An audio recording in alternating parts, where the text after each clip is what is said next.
অন্য কেউ তোমার ফেসবুক ব্যবহার করছে কিনা সেই জিনিসটা দেখার জন্য তোমরা চলে যাবে তোমাদের ফেসবুক ব্রাউজারটিতে। ফেসবুক ব্রাউজারে গিয়ে 3 লাইন বলে অপশান আছে, সেইখানটায় টাচ করবে। 3 লাইনে টাচ করার পরে একটু নিচের দিকে চলে যাবে, দেখবে লেখা আছে সেটিং অ্যান্ড প্রাইভেসি, সেইখানটায় টাচ করবে। তারপরে দেখবে লেখা আছে সেটিং বলে একটা অপশান আছে, সেখানটায় টাচ করবে। সেখানে টাচ করার পরে দেখবে লেখা আছে সিকিউরিটি অ্যান্ড লগ ইন, সেখানে টাচ করবে। সিকিউরিটি অ্যান্ড লগ ইনে টাচ করার পরে দেখবে লেখা আছে where you are logged in, দিয়ে পাশে দেখবে সি অল আছে, সেইখানটায় টাচ করবে। সেইখানে টাচ করার পরে দেখবে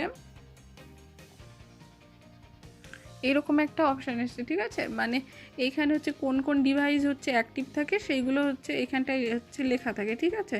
আমার যেমন ধর হচ্ছে স্যামসাং গ্যালাক্সি A5 আর রেডমি 5, মানে আমি দুটো ফোন থেকে আমি ফেসবুকটা অন করি, সেই জন্য এখানে দুটো ডিভাইসে শো করছে, ঠিক আছে। আর যদি তোমরা দেখো তোমাদের ডিভাইস ছাড়া যদি অন্য কোনো ডিভাইস এখানে অ্যাক্টিভ থাকে, তাহলে জানবে তোমাদের ফেসবুক অন্য কারো ফোনে অ্যাক্টিভ আছে, হ্যাঁ, অন্য কোথাও হচ্ছে লগ ইন করা আছে। সেক্ষেত্রে কী করবে, তোমরা যদি চাও লগ আউট করতে, তাহলে দেখবে হচ্ছে যেখানে তোমার ডিভাইস ছাড়া যদি কোনো ডিভাইস অ্যাক্টিভ থাকে, তার পাশে কী করবে, গিয়ে হচ্ছে এই যে 3 ডট বলে অপশান আছে দেখছো সাইডে, সেখানটাই হচ্ছে টাচ করবে। সেখানে টাচ করার পরে এইরকম অপশান আসবে, দিয়ে দেখবে লগ আউট বলে লেখা আছে, সেখানটায় লগ আউট করে দেবে। তাহলে তোমার কি বলো তো, অন্য কোনো ফোনে যদি সেটা হচ্ছে লগ ইন ছিল, তো সেটা হচ্ছে লগ আউট হয়ে যাবে, তারপরে কোনো সমস্যা থাকবে না, ঠিক আছে।